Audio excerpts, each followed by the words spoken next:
Fuel is the one constraint that does not negotiate. Every other operational limitation a warship faces has a workaround, a workaround's workaround, a degraded mode option that preserves some fraction of the original capability.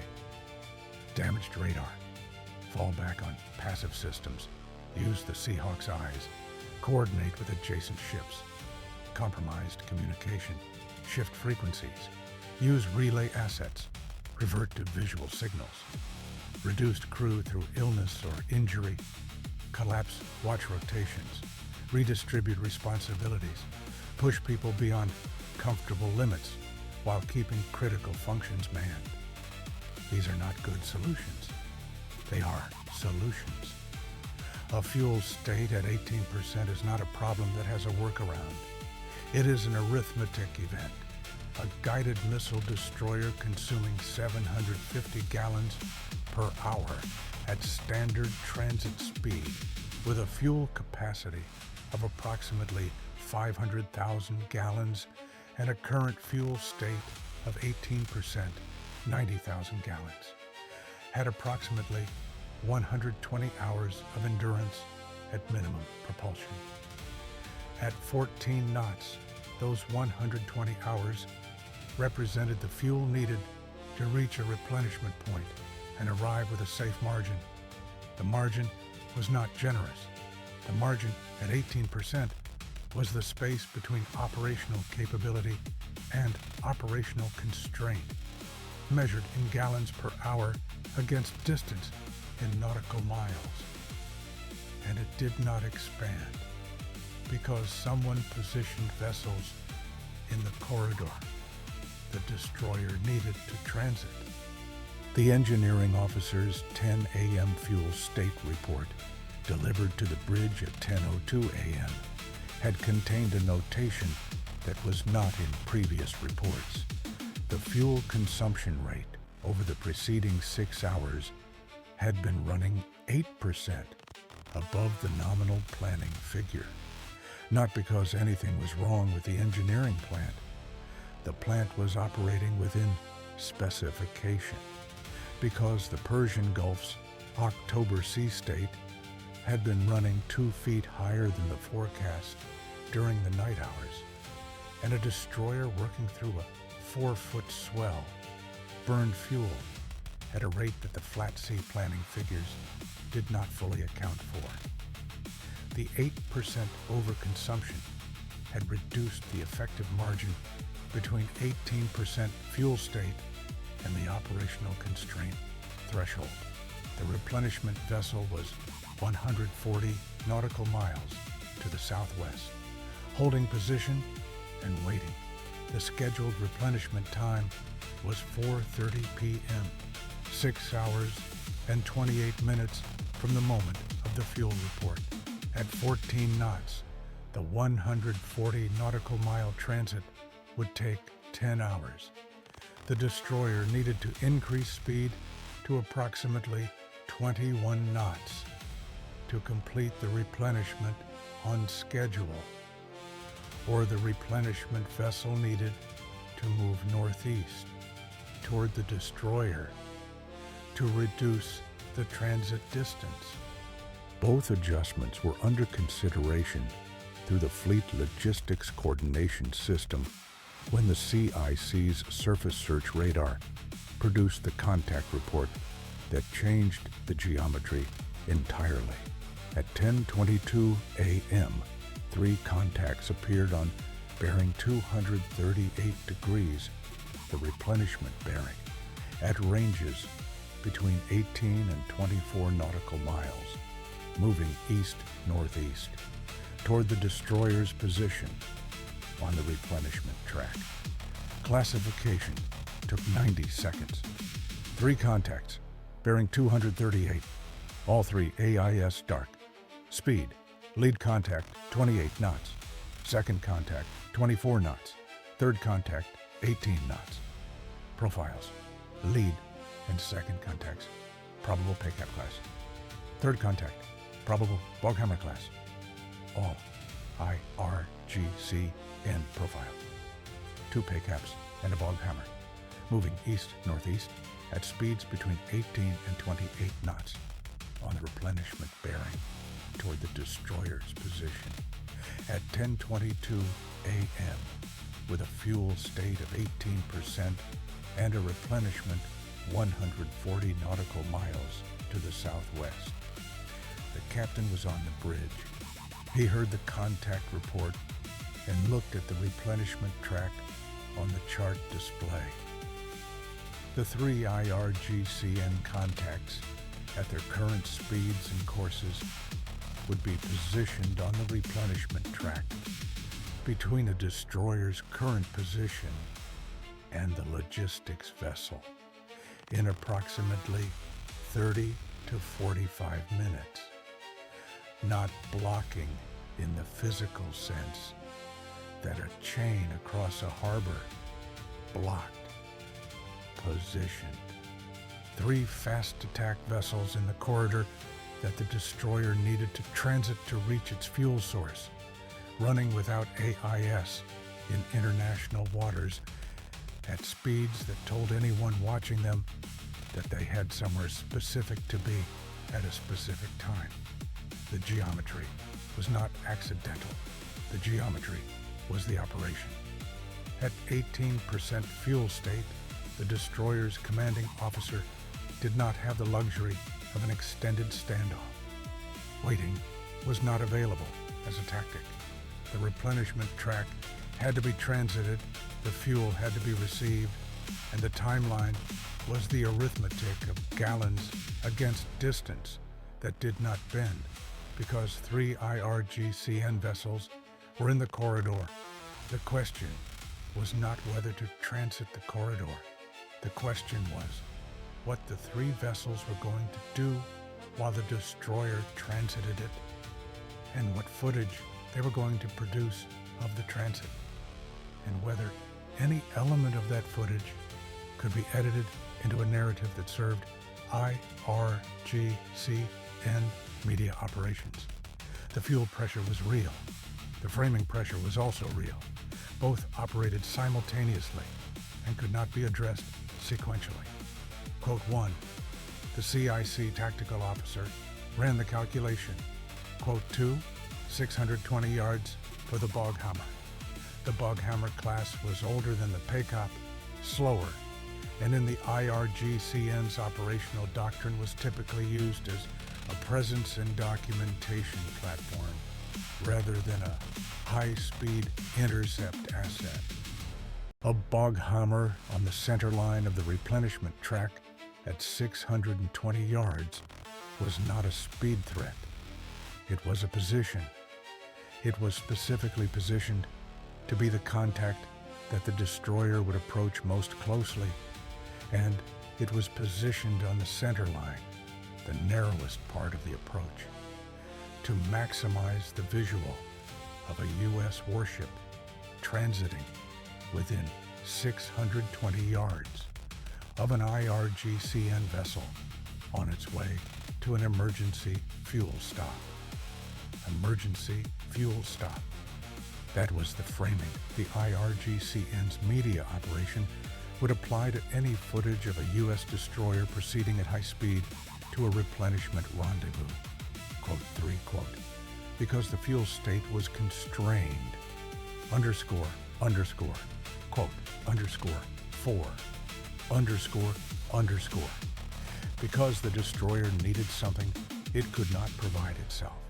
The footage of a U.S. warship threading at 620 yards through IRGCN vessels on its way to an emergency fuel stop was footage that, in the IRGCN media narrative, showed Iranian naval forces controlling the operational environment of a U.S. destroyer in the Persian Gulf.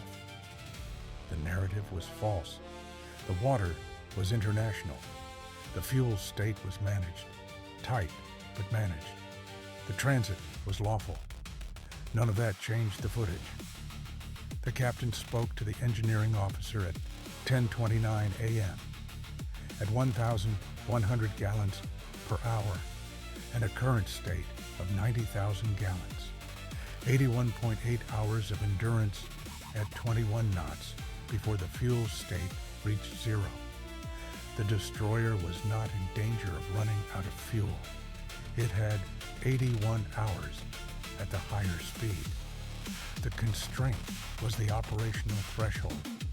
Below 15%, the fuel state became a mission-limiting factor, and at 1,100 gallons per hour, the distance to the replenishment point was covered before the state reached 15%.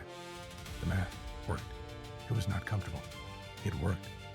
Underscore, underscore, quote, underscore, 7, underscore, underscore. The engines came up. The destroyer accelerated 14 knots to 17 to 19 to 21 over 90 seconds. The Persian Gulf's 4-foot swell produced a different physical experience at 21 knots than at 14. The hull working harder against the wave pattern, the bow spray increasing, the motion through the bridge structure more pronounced. The ship was moving with urgency, not panic, the controlled urgency of a vessel that had a timeline and was managing it. The first friction arrived at 10:34 a.m. from the replenishment vessel itself. The logistics ship, 140 nautical miles to the southwest, had been monitoring the situation via its own surface search radar and fleet communications since the IRGCN contacts appeared at 10:22 a.m. At 10:34 a.m., the logistics vessel's commanding officer transmitted to the destroyer's coordination circuit. A fourth IRGCN contact had appeared bearing 290 from the logistics vessel, range 12 nautical miles, approaching at 16 knots.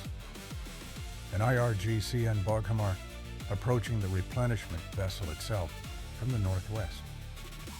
Not a threat to the logistics vessel in any kinetic sense. A position statement. IRGCN assets were present at both ends of the replenishment corridor. The destroyer was approaching from the northeast through 3 contacts.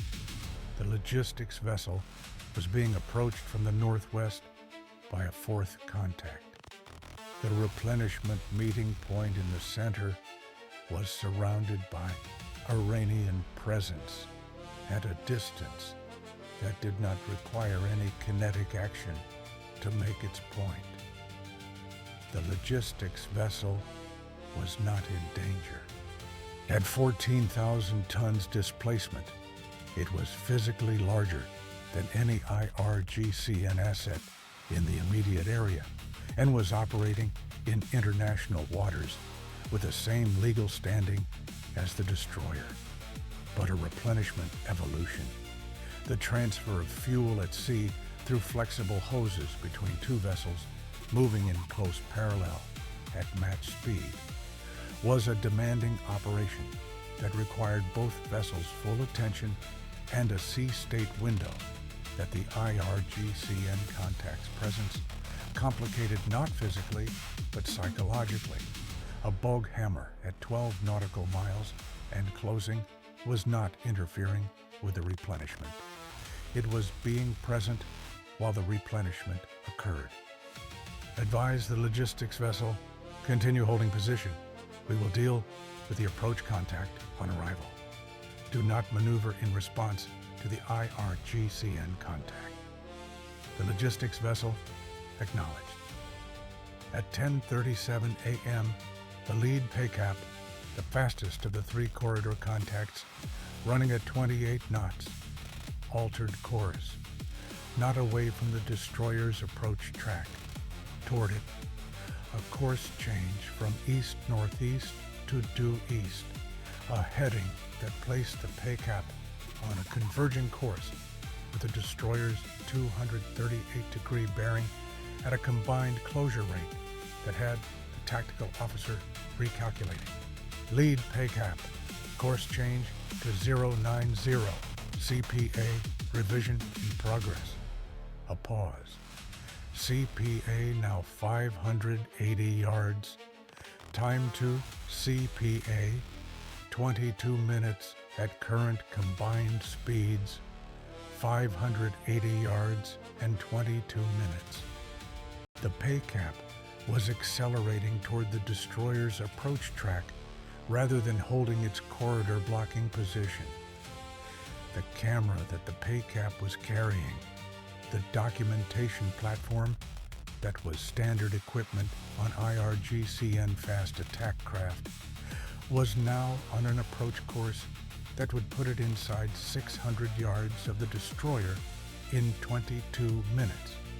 At 600 yards in the Persian Gulf afternoon, professional camera equipment produced imagery of sufficient resolution to document hull numbers, crew positions, deck equipment, and the specific visible evidence of a destroyer that was running at 21 knots toward a fuel source. The Seahawk launched at 10:39 a.m. The helicopter climbed to 400 feet and banked southwest, accelerating toward the lead Peykaap on the approach course. At 400 feet and 140 knots, the Seahawk reached the Peykaap's position in approximately 4 minutes and established an overhead hover 300 yards ahead of the fast attack craft's current course line.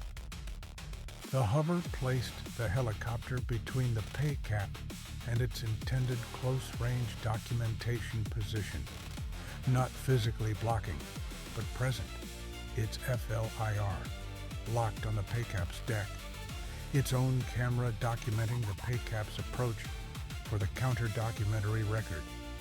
The Peykaap registered the Seahawk overhead, its speed reduced from 28 to 22 knots over the following 90 seconds.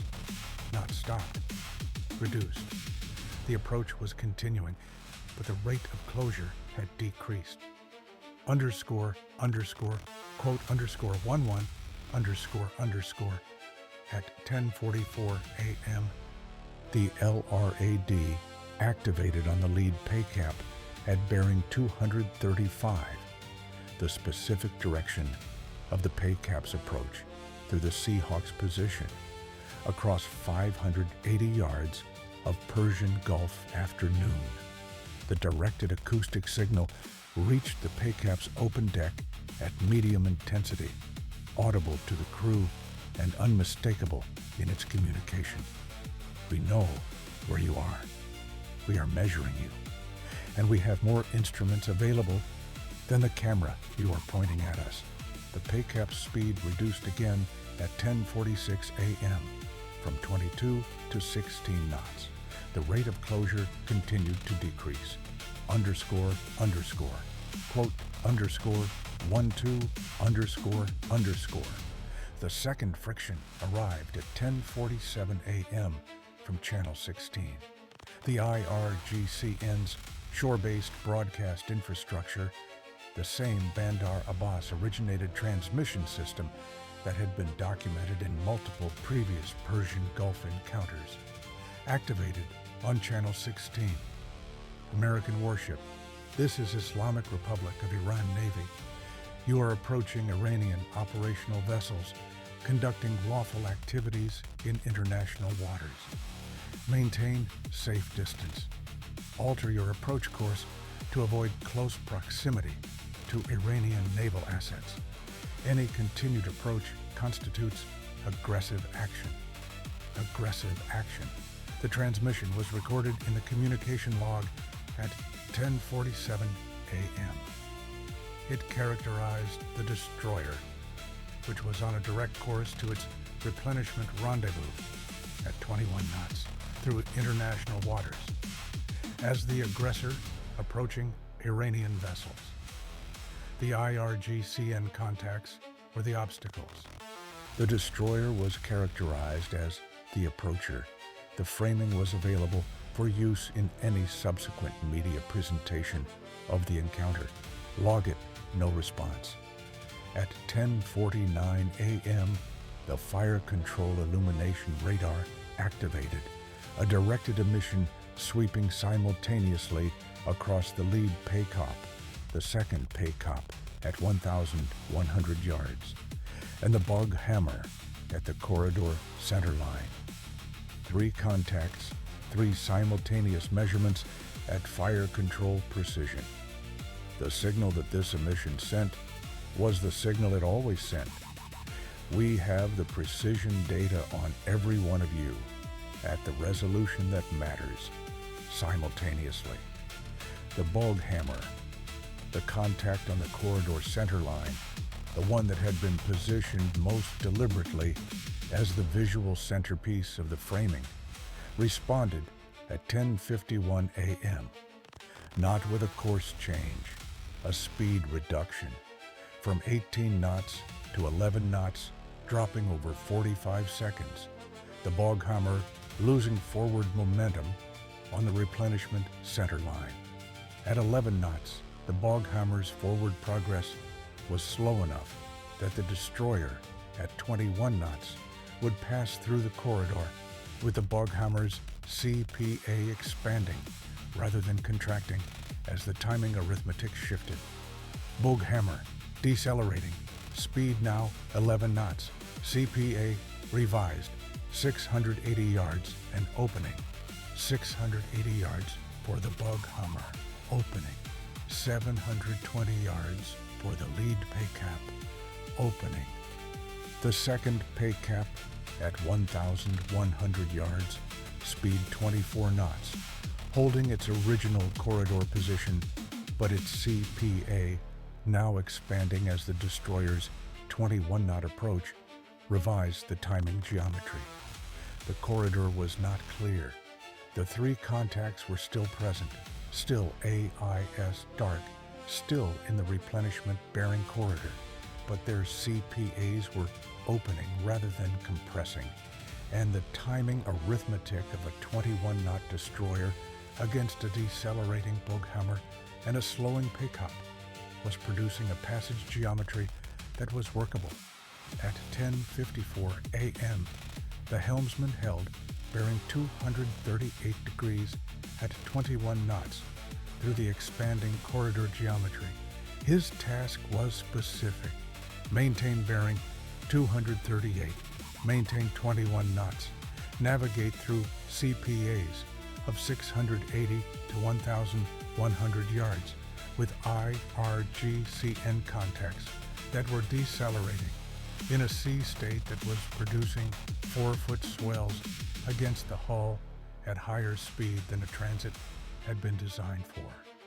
The 4-foot swells at 21 knots produced a specific physical quality at the helm, the wheel requiring more active management, the heading deviating from 238 by 1 to 2 degrees as each wave set crossed the bow at an angle, requiring continuous small corrections to maintain the bearing.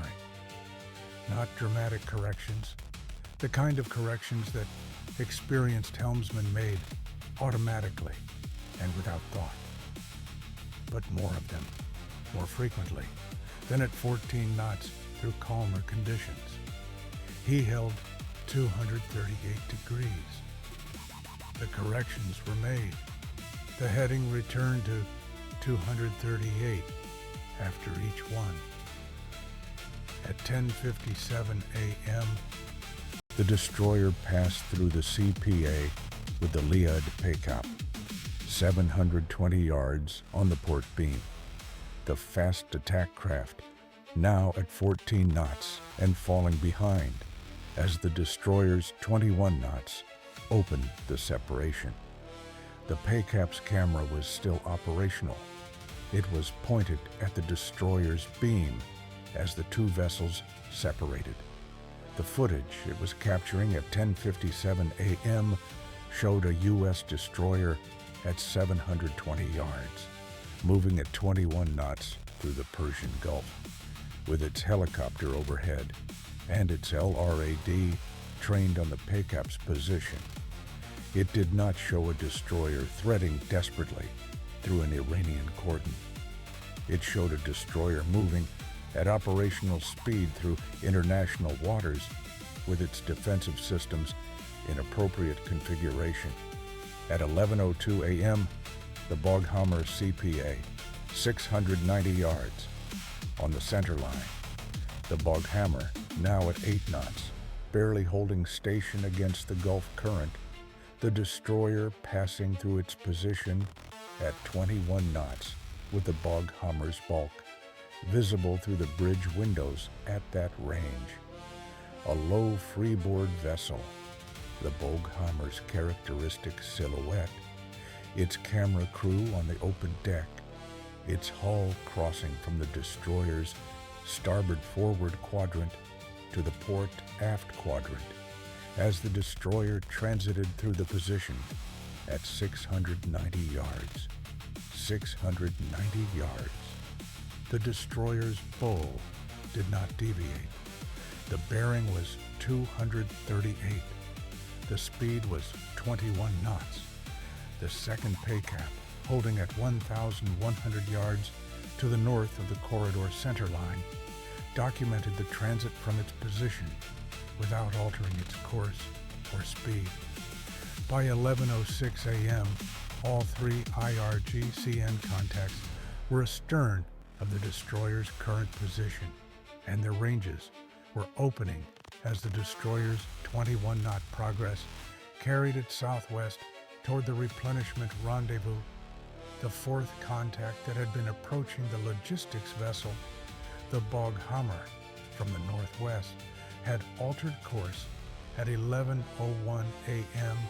to hold a parallel position 8 nautical miles north of the logistics vessel, rather than continuing to close. The corridor was transited. The IRGCN contacts were astern and opening. The logistics vessel was ahead at 94 nautical miles and waiting. The engineering officer's 11:15 a.m. fuel state report, 16.8%, above the 15% operational constraint threshold. The overconsumption at 21 knots was real. The fuel state had dropped faster than the nominal 14-knot planning figure would have suggested, but the arithmetic remained on the right side of the constraint. The replenishment transit would complete before 15% was reached. The replenishment evolution began at 2:47 p.m. The logistics vessel had moved 12 nautical miles northeast from its original holding position to reduce the destroyer's transit distance, not in response to the IRGCN contacts, but in response to the engineering officer's updated fuel consumption data that the Fleet Logistics Coordination System had requested. The evolution was complete at 4:31 p.m. fuel state at the start of fueling, 14.8%, 1 minute below the 15% threshold, the arithmetic having been tighter than projected. Fuel state at completion, 94%. The 4th, IRGCN Boghammar, had withdrawn to its home port before the fueling evolution began. The 3 corridor contacts were documented at 31, 38, and 44 nautical miles, southwest of the replenishment position and moving southeast. The helmsman from the 10:22 a.m. watch had been off rotation since 1 p.m., 2 hours before the replenishment began. He had been asleep when the fueling hoses connected. He had held bearing 238 at 21 knots through 690-yard CPAs with IRGCN contacts in a 4-foot Gulf swell from 10:29 a.m. to 12:30 p.m. 2 hours and 1 minute of active engagement at higher than transit speed against a fuel state that had been producing a specific kind of background pressure that was different from the pressure of proximity to foreign warships. The proximity pressure was visible. It had a bearing, a range, a CPA counter that updated. The fuel pressure was invisible on the bridge windows. It lived in the engineering officer's periodic reports, in the gallons per hour burn rate, in the arithmetic that said 14.8% at arrival and not 15.2 or 16.0. He had not known the final fuel state. He had held the bearing, 3 IRGCN fast attack vessels, 4 total IRGCN contacts, including the logistics vessel approach asset, 44 minutes from first contact detection to all corridor contacts astern, 690 yards, minimum CPA to Boghammar corridor contact, 14.8% fuel state at replenishment arrival. Replenishment completed at 4:31 p.m. Fuel state 94% post-replenishment. 0 course deviations in the corridor transit. 0 speed reductions in the corridor transit. Fuel is the one constraint that does not negotiate. The IRGCN positioned 3 vessels in the fuel corridor of a destroyer running at 18% and waited to see what 18% would force the destroyer to do. What 18% forced the destroyer to do was increase to 21 knots and transit the corridor at a speed that produced 690 yards CPAS with decelerating IRGCN contacts under Seahawk overhead coverage with LRAD and fire control illumination documenting everything the IRGCN's cameras were trying to document. The fuel pressure produced urgency. The urgency produced 21 knots. 21 knots produced a passage geometry that resolved the corridor faster and more decisively than a slower approach would have. The constraint that was supposed to be the weapon was in the arithmetic of the outcome, the thing that made the passage clean. The math worked. The corridor was transited. The fuel was received.